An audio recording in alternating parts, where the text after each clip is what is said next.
देवास जिले के नेमावर में हुए 5 लोगों की गनग हत्याकांड में पीड़ितों अभी तक न्याय नहीं मिल पाया है।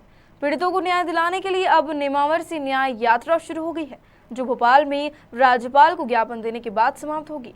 इस यात्रा का उद्देश्य पीड़ितों को न्याय दिलाने का है। दरअसल नेमावर हत्याकांड के मामले में सीबीआई के जांच के आदेश भी हो गए हैं, लेकिन पीड़ितों को अब तक न्याय नहीं मिला है। इस घटना को लेकर मृतक की बेटी अब सड़क पर उतर गई है और पीड़िता भारती कासड़े द्वारा 1 जनवरी से देवास जिले के खातेगांव तहसील के ग्राम नेमावर से न्याय यात्रा प्रारंभ की गई है, जो भोपाल तक जाएगी, जहां महामहिम राज्यपाल को ज्ञापन सौंपा जाएगा और दोषियों को फांसी की मांग की जाएगी। नाम बोलो भारती। मेरा नाम भारती कासड़े है। मैं नेमावर से पीड़िता। न्याय यात्रा निकाल रही है, क्या है पूरा मामला? मैं न्याय यात्रा निकाल रही हूँ और हमारी न्याय यात्रा निकलने के 2 दिन पहले ही सरकार ने सीबीआई जांच की अनुशंसा कर दी है, लेकिन हमको उसका कुछ भी लिखित में नहीं मिला है। और मेरी न्याय यात्रा सिर्फ सीबीआई जांच को लेकर ही नहीं थी, मेरी जांचें और भी मांगों को लेकर थी, जैसे दोषियों को जल्द से जल्द फांसी हो। आए दिन जो बहन बेटियों पर पूरे मध्य प्रदेश में जो अत्याचार हो रहा है उसको लेकर भी है। और ये न्याय यात्रा ऐसे ही चलती रहेगी आगे। 11 तारीख को राज्यपाल जी के यहाँ ज्ञापन देंगे हम लोग। इस न्याय यात्रा को नारी सम्मान जागृति चेतना संस्था द्वारा समर्थन देते हुए न्याय यात्रा में पीड़िता के साथ पदयात्रा की जा रही है। वहीं नारी सम्मान जागृति चेतना संस्था की अध्यक्षा रीता डागरे ने सरकार पर कई गंभीर आरोप लगाए हैं।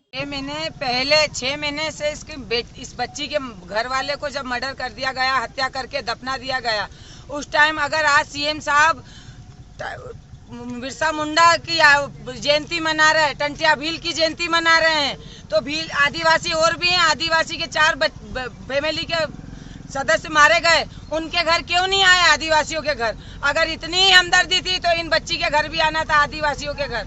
6 महीने से नहीं आए, एक दिन आके उनके घर नहीं बैठे। सब अनुशासन में और इंसानियत ये कहलाती है कि अगर कोई के साथ एक परिवार में एक गया हो तो ठीक है, 5-5 लोग गए, उसके बावजूद भी सीएम साहब यहाँ नहीं आए और यात्रा जयंती मना रहे हैं, आदिवासियों को लुभा रहे हैं। आदिवासियों से अगर हमदर्दी होती तो पहले आदिवासियों की दुर्दर्द समझते। उनका हमारा तो एक ही उद्देश्य है कि उन अपराधियों को फांसी हो, और फांसी होने के कारण ही आज ये न्याय यात्रा निकल रही है।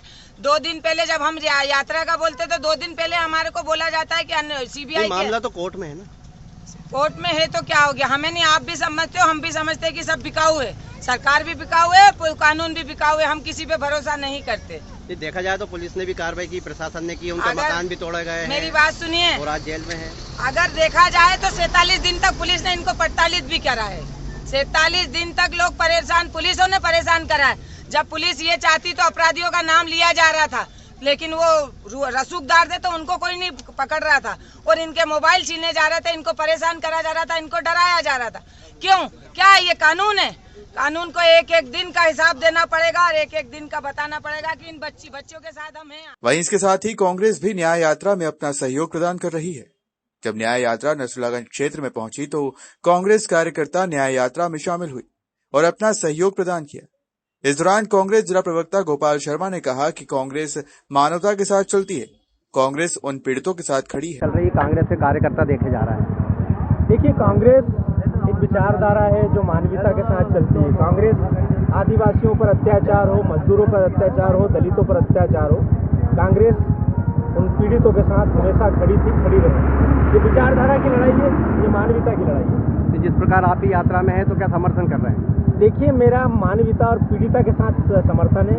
पीड़िता को न्याय मिलना चाहिए। लगातार उनके साथ भेदभाव होता रहा, उन्हें न्याय नहीं मिला 45-50 दिन तक। और मध्य प्रदेश के मुख्यमंत्री शिवराज चौहान जी ने अभी तक लगभग 4-5 महीना गुजर गया है, उन्होंने जहमत नहीं की कि मैं पीड़िता के परिवार को जाकर ढांढस बताऊं। सारे मानवता के आधार पर पूरा हिंदुस्तान उस पीड़िता के घर नेमावर पहुंच गया, लेकिन माननीय मुख्यमंत्री महोदय ना जाने क्यों वहां जाने से संकोच कर रहे हैं, या ऐसी क्या परिस्थितियां हैं। तो कांग्रेस पार्टी तो जो पीड़ित रहेगा उसके साथ सदैव खड़ी रहेगी और खड़ी है, खड़ी रहेगी। बहरहाल इस यात्रा का उद्देश्य पीड़ितों को न्याय दिलाना और आरोपियों को फांसी के फंदे तक पहुंचाना है। नसरुल्लागंज से वसीम खान की रिपोर्ट।